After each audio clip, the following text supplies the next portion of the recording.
c'est Noël. Je m'appelle Elisabeth, comme ma maman. Enfin, on dit plutôt Élise ou Liesel. Et même Mutsch. Mon papa, c'est Matthias Jacobs. Et ma maman, Elisabeth Jacobs. J'ai aussi Opa et Oma, mes grands-parents du côté de maman. Et j'ai mon poupon. J'ai 6 ans.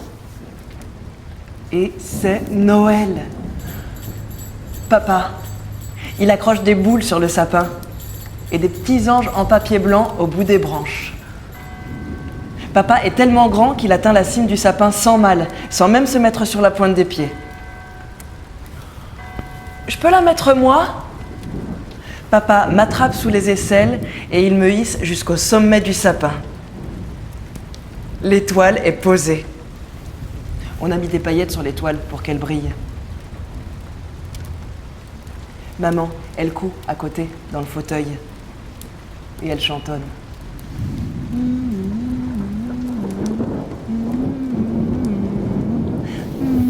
Parfois, je me demande si c'est vraiment ma maman.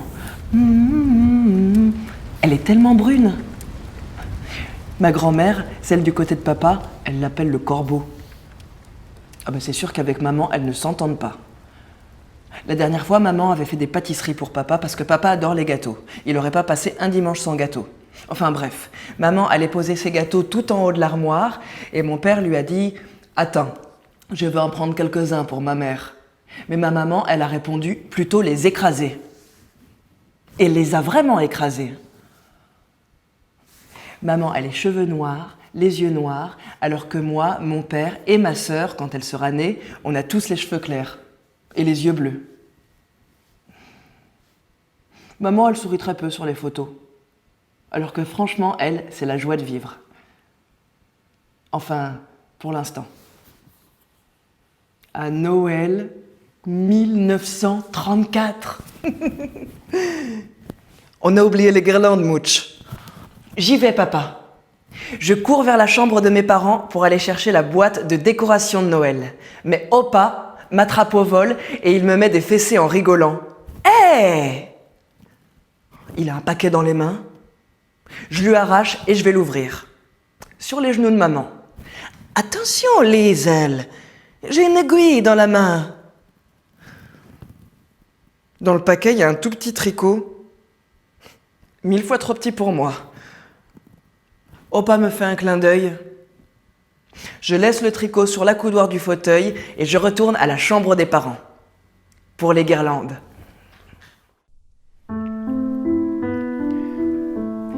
Les gens ne voteront ni pour le rattachement à l'Allemagne, ni à la France. Ce sera le statu quo. Et quoi qu'il arrive, nous sommes en Sarre. Ce n'est pas pareil que dans le reste du pays. Bon, j'ai ramené du lait d'ânesse pour la gosse. Liesel, viens voir Opa. Papa, il faut se préparer à tout. Les affiches, les tracts, les meetings. Ça n'a servi à rien. Regarde la réalité en face. Tu as traversé Sarrebruck cette semaine ? Il y avait même des croix gammées sur le sapin de chez l'épicier. Ils vont passer, papa. Et tout le monde sait que nous sommes dans l'opposition. Mathias partira avant nous le 13 janvier, le soir du dépouillement. Oui, je passerai par le cimetière avec quelques camarades du parti. Nous traverserons la frontière. Les filles me rejoindront 3 jours plus tard en France, à Forbach. Et maman m'aidera à faire disparaître les tracts du parti que j'ai cachés. Mais enfin, c'est ridicule, voyons. Vous n'êtes pas des juifs tout de même. Opa, mon frère est communiste. Et il s'est fait arrêter. Ils l'ont torturé.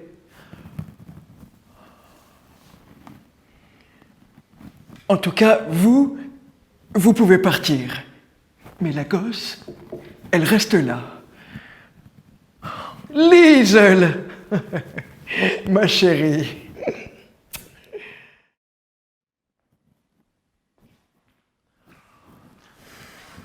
Maman, il est où, papa ? Attends, Liesel. Je m'assois sur le canapé.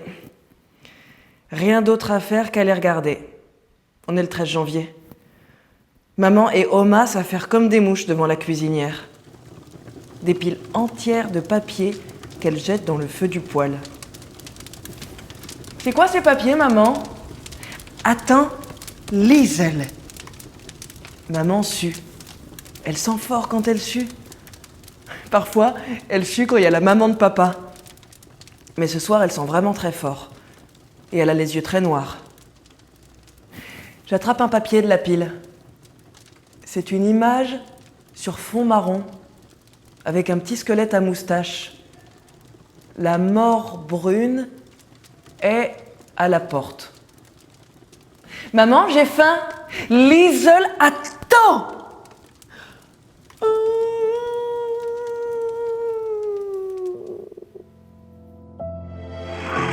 Da ist frei. Heil Hitler. Da ist frei. Clac. Maman éteint la radio.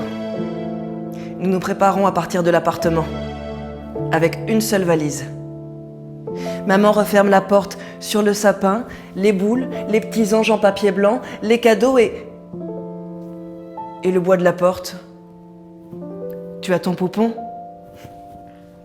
Son petit tricot ne se ferme pas. Et maman m'attrape par le bras. On descend les escaliers. Ça me fait mal, maman. Attends, Liesel. On va où, Oma? Chez Oma et Opa, chérie. Yes! Chez mes grands-parents, il n'y en a que pour moi. Opa, il aime moins mon autre cousin, Karl. Il n'y en a que pour moi, pour moi, pour moi. Clac. Dehors. Il fait nuit. La rue est bondée de monde. J'ai froid.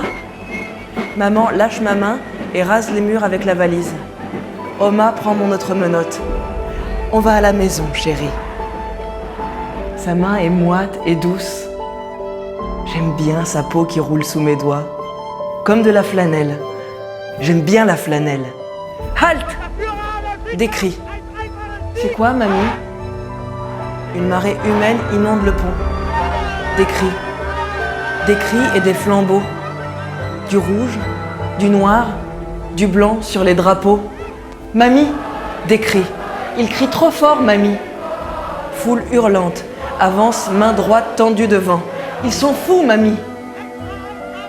Hors des flammes dans la nuée. Fleuve des jambes qui martèlent le sol. Bouches grandes ouvertes et mains cramponnées sur les drapeaux.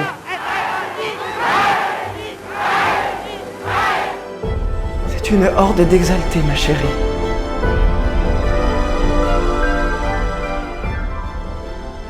Opa. Il y avait une croix sur la porte de l'appartement d'Elisabeth et Mathias. Elle y est depuis le lendemain du plébiscite. Et j'ai croisé leur voisin dans la rue. C'est lui qui me l'a dit. Enfin, bon Dieu, Oma, ni juif, ni rouge. Opa Lassar est nazi maintenant. Qu'on le veuille ou non, ils sont sur liste noire. Mathias est le chauffeur de Max Braun, Opa, la tête de l'opposition socialiste. Et tu sais bien que Elisabeth est beaucoup trop engagée dans la contestation. Ils ne peuvent plus rester.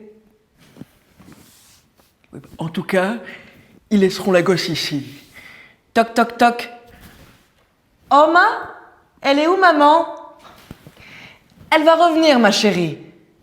Va sur le balcon, il fait beau.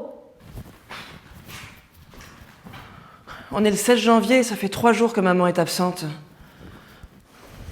Elle nous a accompagnés une partie du chemin vers chez Oma et Opa, mais après elle a disparu dans la foule.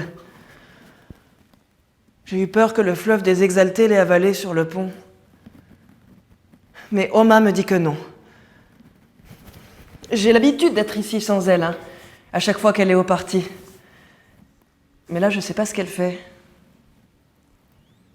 J'ai pas envie de sortir. Il fait froid dehors. Et puis la ville est grise.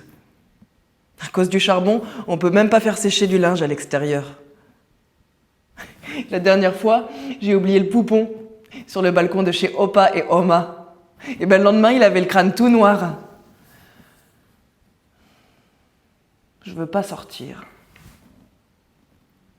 Et puis je veux voir maman.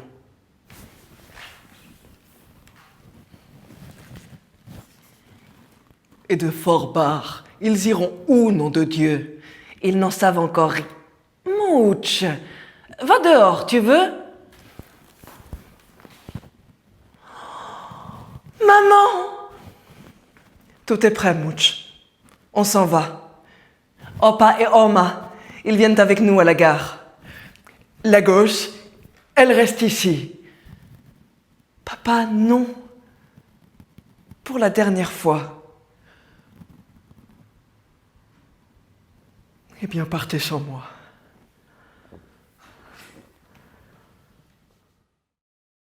Le train à destination de Fort Barre va partir.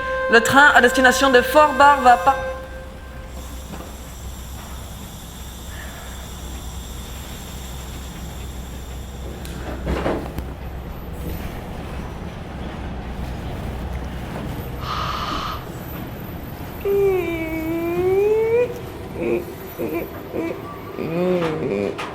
Arrête les ailes.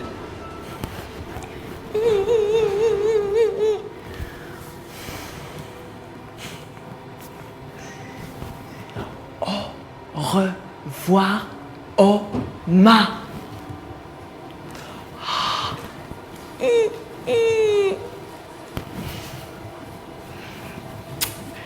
On va retrouver papa, ma chérie.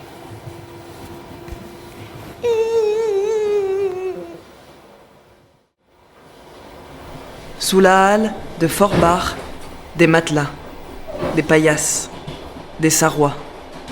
1000 sarrois réfugiés attendent là, en hiver, dans un froid de sarrois. Dorment là, à même le sol, avant les wagons, de bons wagons de passagers, pleins de sarrois. Ne savent même pas où ils iront, tous ces sarrois, loin de là.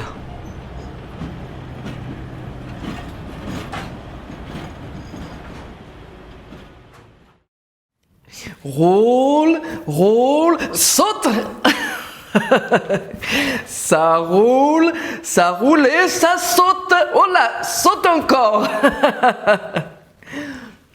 Papa, mon papa. J'ai été malade pendant tout le voyage. Je toussais contre mon papa. Je toussais et dès que... Hop, on saute, on ne vomit pas. Dès que je vais vomir, il me jette en l'air. Les gens rigolent autour dans le couloir du train. Et où allez-vous avec cette petite mignonne bien malade? En France, madame. J'ai les yeux qui me piquent. La dame qui nous parle, je la vois floue. Et puis je comprends pas ce qu'elle dit. Le français. On saute! Et où en France, exactement? Loin de l'Allemagne, madame. Contre mon papa, je m'endors, je crois. Ma gorge aussi. Mes yeux se ferment. Je vois maman dans un nuage, à travers la vitre du compartiment. Elle arrive à broder en regardant le paysage. Maman! Oh, les secousses du train, tac-tac, tac-tac, tac-tac, tac-tac, m'endort, tac-tac, tac-tac, tac-tac, tac-tac. Oh, paponnet avec une corne, maman même, papa joue, on sème des graines, tac-tac, tac-tac, tac-tac, tac-tac, Hitler, opa, un, opa, tac-tac, tac-tac, tac-tac, tac-tac, les nazis au placard. Tu as vu, maman, ce que j'ai dit? C'est bien, Mouch, mais pas devant les autres. Hein. Tac-tac, tac-tac, tac-tac, tac-tac, et clac! Mesdames et messieurs, les trains de France endorment les petites sarroises. Mathias, arrête. Les gens, ils essayent de dormir aussi. Et puis, j'ai mal de partir. C'est la France, mon ami. La France bénie, chérie, chérie. Loin des nazis, le sursis. Oublions le temps des vaisseaux qui portait notre fardeau. Chérie, si on réussit, nous ferons un autre bébé joli. Allez, Mats, mets la petite en haut.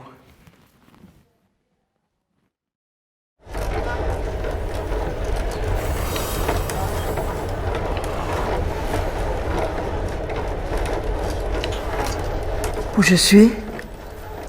Maman? Papa? Aïe! Mais arrête, papa! Ils m'ont mis dans le filet à bagages pour dormir. Ça me cisaille les cuisses et les fesses. Et même les joues. Mais j'aime bien. Ça, c'est de la 3e classe. Bon, même réveillée, je reste dans le filet pour m'occuper du poupon. Poupon, je suis ta maman, c'est clair? Et mes parents sont tes grands-parents. Ah. Maman, le poupon, il est malade aussi. Lui, c'est pas qu'il tousse et qu'il vomit, c'est qu'il fait caca partout. Heureusement, ce caca est invisible pour les autres que moi. Mais oui, ça va aller pour Liesel, Madame Müller. Le chef de gare a fait prévenir un médecin pour notre arrivée. Apparemment, nous devenons tous Tarbé demain. Je vous présente Madame Elisabeth Jacobs, Tarbèze. Allô? Non, on dit bonjour. Merde. Ich liebe dich. Tu as entendu, Mouch? Tarbe. Tarbe. Répète, poupon. Tarbe.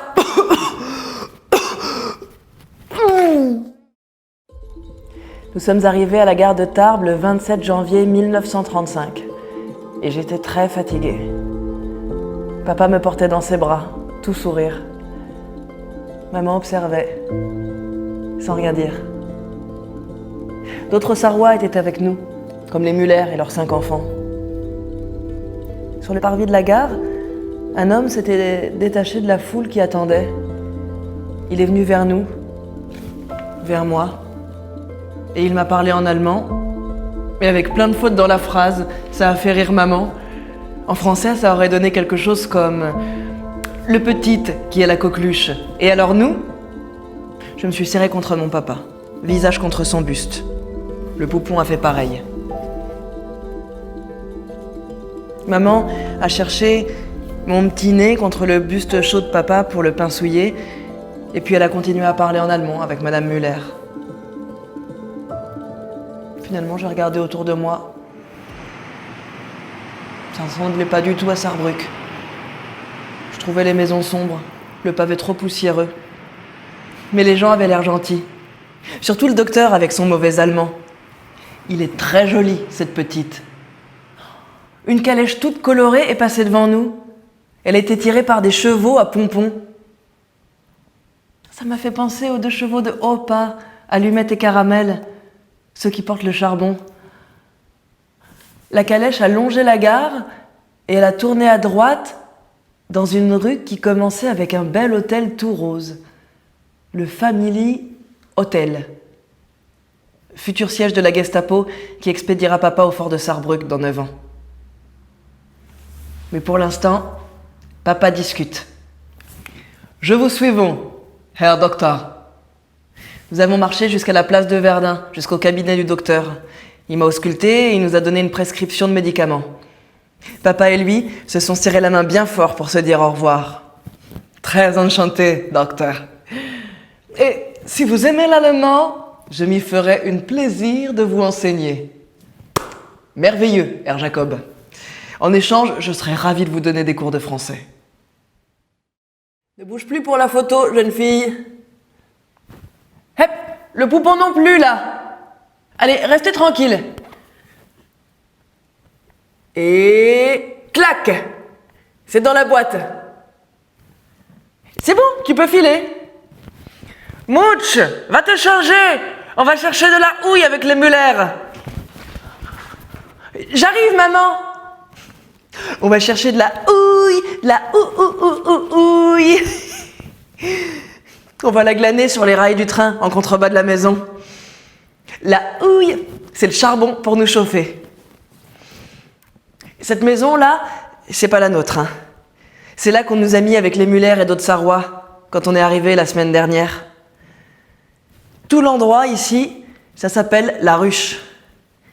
D'ailleurs, c'est de là que partiront les premiers tirs à la Libération. On a une pièce pour nous trois, papa, maman et moi. Ici, à l'étage. Et les Muller, ils en ont plus. Parce qu'ils sont plus nombreux. Ils sont là, au rez-de-chaussée. Il n'y a même pas de toilette dans chaque appartement, comme à Sarrebruck. Mouch, tu te dépêches? On part sans toi. Non, attendez-moi. Faut que je monte me changer.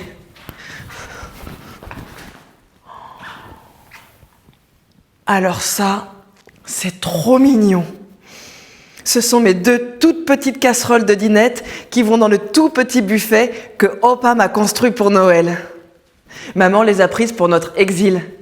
Dans une, elle fait cuire une patate et dans l'autre, un petit peu de lait chaud. Pour moi. Parce que les grands, le soir, ils mangent froid. Elle a aussi emporté 3 fourcheaux, 3 fourchettes et 3 assiettes. Pour nous 3.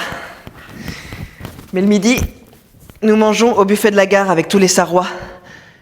J'ai compté, on est 51. Et c'est un policier qui nous emmène. La classe. Liesel, on est parti.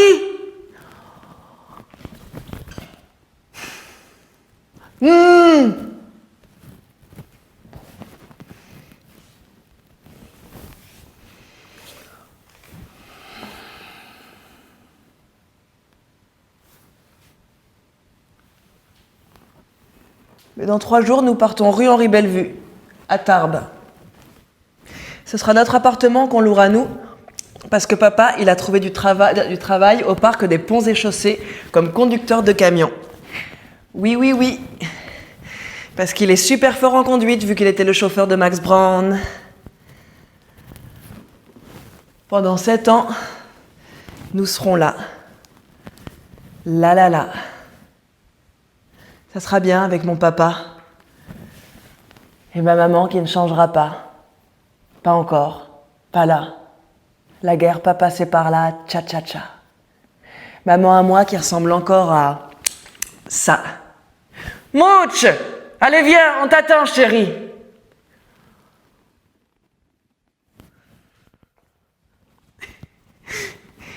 J'arrive maman.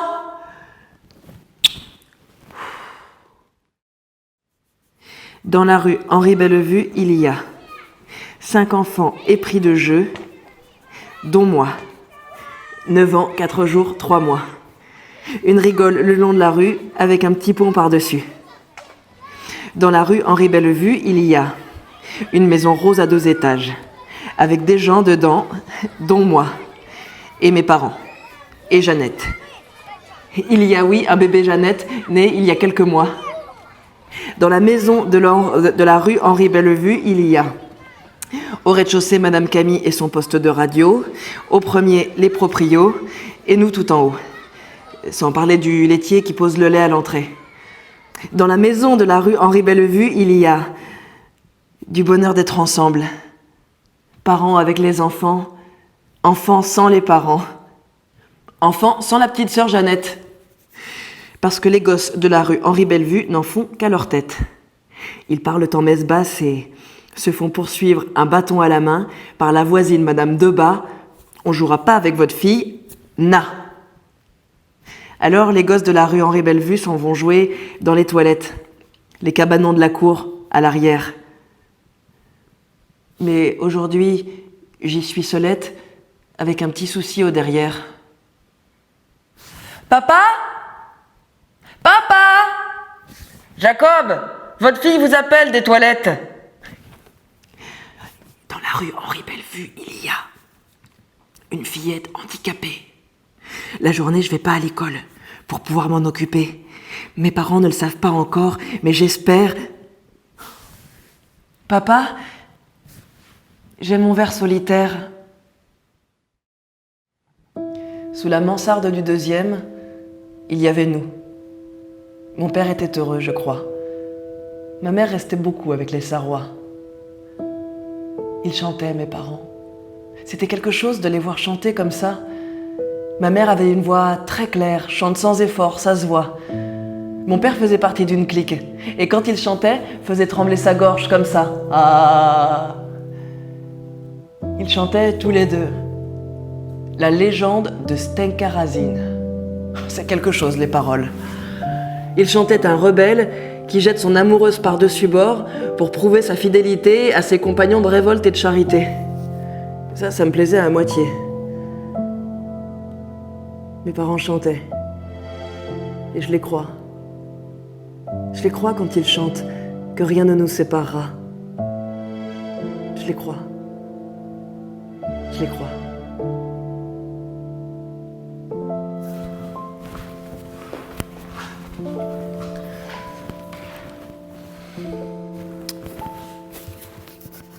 Tarbes, le 3 octobre 1938, rue Henri Bellevue. Cher Opa, cher Oma, papa est fou. Nous prenions le bain dans la cuisine avec Jeannette. Maman nous a séchés et elle nous a dit d'aller faire un bisou à papa pour lui dire bonne nuit. Quand nous sommes arrivés dans leur chambre, papa était allongé avec un parapluie ouvert au-dessus de sa tête. Papa est fou. La dernière fois, il a traversé l'appartement avec la chemise de nuit de maman échancrée aux cuisses. Je voyais tous ses poils. Maman, elle riait tellement qu'elle se faisait pipi dessus. D'ailleurs, vous savez que maman, elle parle toujours pas le français, alors que moi, je le parle très bien. Papa l'oblige, mais elle sait dire que les gros mots. La dernière fois, j'étais punie par maman d'ailleurs, à cause de Jeannette. Comme d'habitude, interdiction de descendre avec les enfants de la rue. Et ben, vous savez ce que j'ai fait ? Par la fenêtre, j'ai lancé aux copains tous les beignets de carnaval que maman avait préparés. Papa m'a vu, mais il a rien dit. Comme si de rien n'était, il a dit à maman « Ils sont où les beignets ?» Et quand maman a vu le grand seau vide, elle a attrapé un rouleau à pâtisserie, elle m'a coursé avec. Mais moi, je suis sortie de l'appartement, j'ai glissé le long de la rampe, paf, atterrissage au rez-de-chaussée, et je suis sortie. Mais papa, il lui a dit d'en haut « Laisse-les, ils sont contents. » Vous trouvez que j'écris bien ? Je vous aime, Opa et Oma. PS, le poupon va bien. Je le protège de Jeannette. C'était pour ça, la punition d'ailleurs. File libre. PS bis bis. Vous savez que j'ai fait la collecte pour le Secours Rouge le mois dernier ? Enfin, ils appellent ça le Secours Populaire maintenant. C'était pour les Républicains espagnols.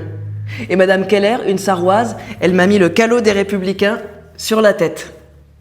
Papa, il dit qu'ils ont leur Hitler à eux et qu'ici en France, les gens ils disent Espagnols de merde, alors il faut les aider.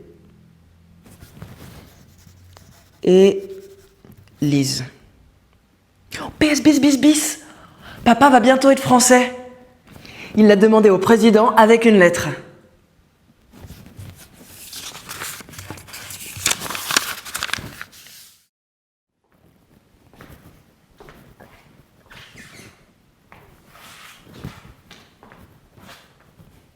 C'est Noël. Mais c'est la guerre. Papa a reçu une lettre hier. Il ne pourra pas être naturalisé. Du coup. Je me demande d'où ça vient, ce mot. Naturalisé. Ça fait 2 heures que nous sommes au rez-de-chaussée chez Madame Camille. Papa ne veut pas qu'on monte. Maman en profite pour écouter la radio. Bon, de toute façon, tous les soirs, il descend de l'écouter avec papa. La radio. Il fait déjà nuit dehors. Maman, on peut monter? Attends, Liesel. Je veux surtout monter pour ne plus entendre la radio. J'aime pas la guerre. Jeannette? Ma petite sœur s'approche de moi. Je lui tends une main, comme pour lui donner un cadeau. Mais je l'ouvre vide et je lui pince le nez.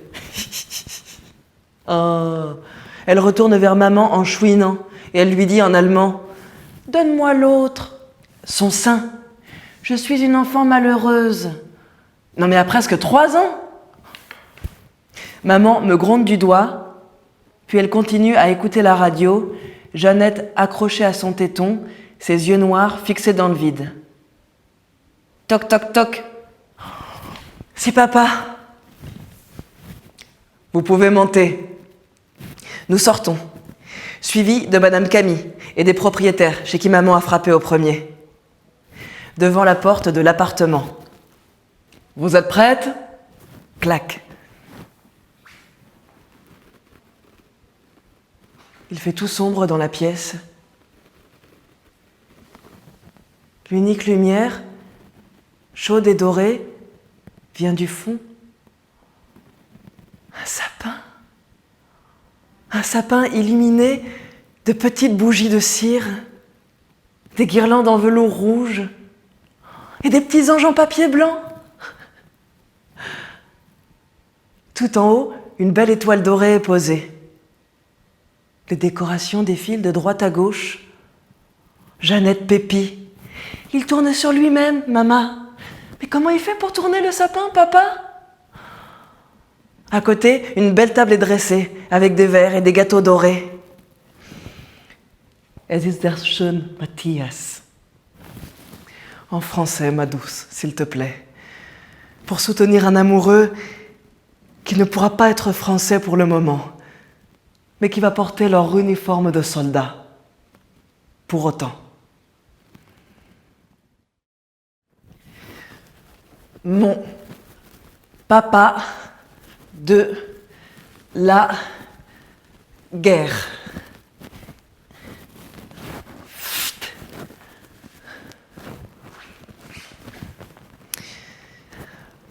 Mon père est un soldat engagé pour la France, mais l'ennemi, c'est nous quand on y pense. Papa combat quoi? Les Allemands ou les nazis? Quoi qu'il en soit, l'Allemand, c'est lui. Papa le leur dira sur le champ de bataille quand il sera sous la mitraille. Mais mon papa ne partira que quelques mois. Je vais le retrouver auprès de moi. Malade, donc démobilisé, il restera un peu sur la côte, au Sana pour respirer. Élise Jacobs, école Jules Ferry, Tarbes, 22 mai 1940. Tarbes, 14 novembre 1941. Cher Opa, cher Oma, j'espère que vous allez bien. C'est dur de ne pas avoir de vos nouvelles, je trouve. Maman me dit de bien garder mes lettres, comme ça je pourrais vous les envoyer après la guerre. Papa est revenu du sanatorium il y a quelques semaines. Je suis contente. Comme ça il ne pourra pas mourir. Enfin, pas à la guerre. Et il a repris les blagues. Il nous a raconté qu'hier, au travail, il avait mis la blouse du contremaître pour faire rire ses collègues. Le contremaître l'a vu, mais il l'a même pas grondé. De toute façon, papa, il est bien vu au travail. Non, le seul truc qui va changer bientôt, c'est qu'il va faire les déplacements toute la semaine avec les camions pour construire la route de Barège à la Mongie. Hier, c'était mon anniversaire des 12 ans. Pour l'occasion, j'ai donné mon poupon à Jeannette. C'était comme me dire que je suis une grande fille maintenant. Et d'ailleurs, je vais bientôt passer le certificat d'études. Je sais pas si c'est pareil en Allemagne. Sinon, Jeannette va bien. Elle est mignonne. Sauf quand elle me colle au basque. Ou aux bottes, je devrais dire. Parce que je suis la seule à l'école à porter des bottines en cuir, de bonne famille, là, alors que tous les autres, ils ont les galoches avec les semelles en bois. Les gros sabots, là. Non, ben, moi, ça me gêne d'être la petite fille de luxe. D'ailleurs, je suis allée aider plein de fois au secours populaire ces derniers mois. Et Il y a plein de rouges, comme ils disent parmi les bénévoles du Secours populaire. Alors, hier, j'ai annoncé à papa et maman qu'à mes 21 ans, je prendrais ma carte du parti. Maman, elle m'a répondu « si la guerre finit ». Et j'espère vraiment qu'elle finira. Pas seulement pour être communiste, hein, mais aussi pour vous revoir. Je vous rassure, je comprends encore bien l'allemand. On va souvent dîner chez les Sarrois de Tarbes avec papa et maman. Maman aussi, elle reçoit chez elle, enfin chez nous. Et là, c'est sûr que quand il n'y a pas papa, elle ne parle que l'allemand. Et même elle fume. Mais je vous en prie, ne le dites jamais à papa. Il fallait que je vous l'écrive à vous pour être sûr de ne pas lui répéter à lui. Je vous aime très fort, Opa et Oma. Souvent, je regarde votre photo. Votre mouch. PS, demain, on va à Lourdes avec Jeannette et les parents. Mais pas pour aller prier, hein. Maman, il est où papa? Chez Carrère, au bout de la rue. Je peux y aller? Oui, ça fera un peu de répit à ta petite sœur. Je sors de l'appartement, glisse le long de la rampe, paf, atterrissage et zou, dehors. Pour ma sœur, elle dit ça parce que j'aime bien l'embêter. Mais en vrai, je suis gentille avec elle. Nous y voilà. Café chez Carrère. Bonjour, monsieur Carrère.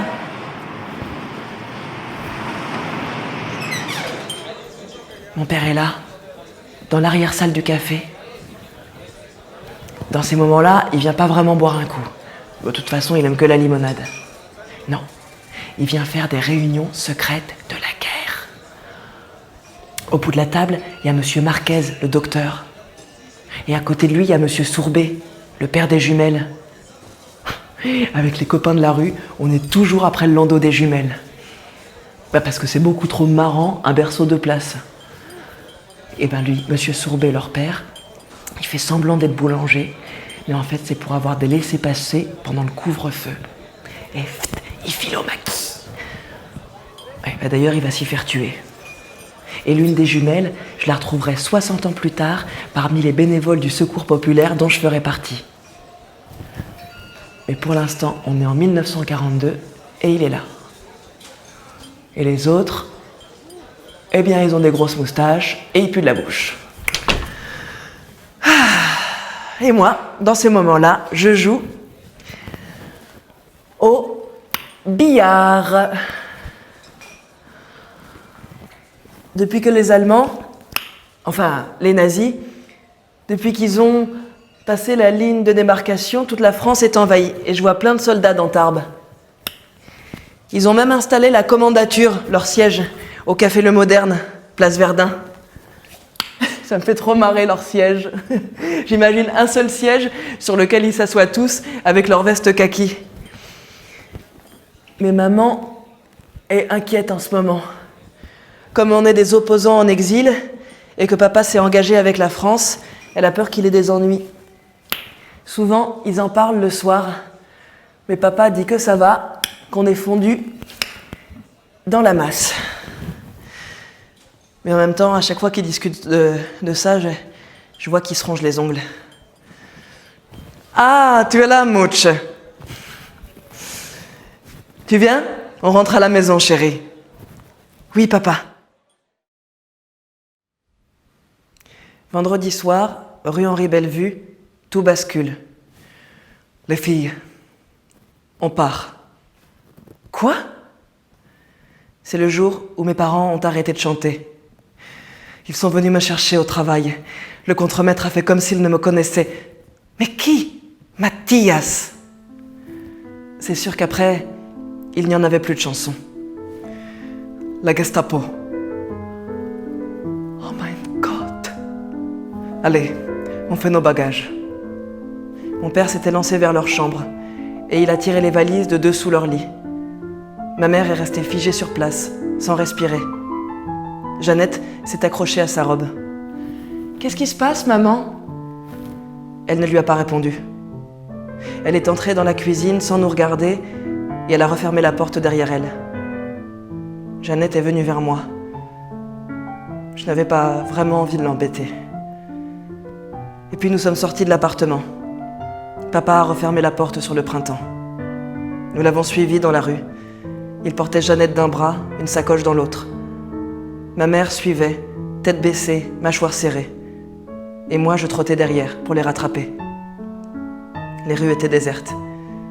Personne pour nous regarder partir. Finalement, nous avons frappé à la porte de Monsieur Laoye, un collègue de papa. Une belle maison du centre-ville de Tarbes. Bonjour, Marcel, bonsoir. Merci de nous... Entrez, Mathias. Entrez. Nous sommes entrés dans leur maison, comme si nous arrivions dans un pays étranger. Pourtant, il y a des minutes, nous étions prêtes à aller nous coucher. Nous sommes passés dans leur salon. Son épouse et ses filles nous ont accueillis en ligne, les unes à côté des autres. Elles avaient un air désolé. L'une des filles de Monsieur Laoye, bien des années plus tard, m'a dit « Je me souviendrai toujours du regard de votre mère ce soir-là. Ses yeux étaient si noirs. » C'était en 1943. Un soir.